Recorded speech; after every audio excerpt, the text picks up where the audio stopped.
भारत और इजरायल के बीच संबंधों को नई ऊंचाई देते हुए गुरुवार को एआई, रक्षा, व्यापार, कृषि, ऊर्जा, साइबर स्पेस और यूपीआई समेत विभिन्न क्षेत्रों में 27 समझौतों पर हस्ताक्षर हुए।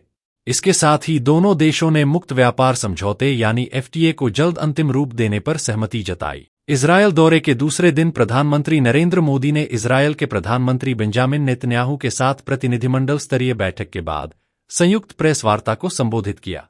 प्रधानमंत्री मोदी ने कहा कि भारत और इजरायल ने अपनी सहभागिता को विशेष रणनीतिक साझेदारी का दर्जा देने का फैसला किया है।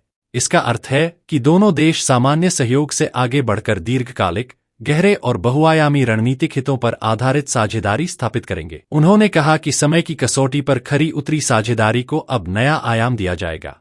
रक्षा सहयोग पर जोर देते हुए प्रधानमंत्री ने कहा कि दोनों देश सैन्य उपकरणों का संयुक्त निर्माण करेंगे और तकनीक का आदान प्रदान भी बढ़ाएंगे। एआई, क्वांटम तकनीक और खनिज क्षेत्रों में प्रौद्योगिकी साझेदारी को गति देने पर भी सहमति बनी है।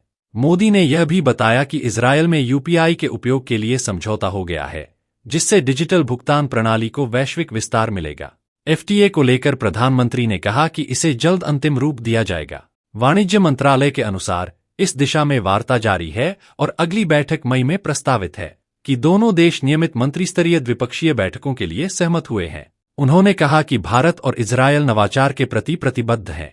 हम प्राचीन सभ्यताएं हैं, अपने अतीत पर गर्व करती हैं, लेकिन भविष्य को अपनाने के लिए भी दृढ़ संकल्पित हैं। भारत इजरायल के बीच हुए ये व्यापक समझौते दोनों देशों की रणनीतिक, तकनीकी और आर्थिक साझेदारी को और सशक्त बनाने की दिशा में अहम कदम माने जा रहे हैं।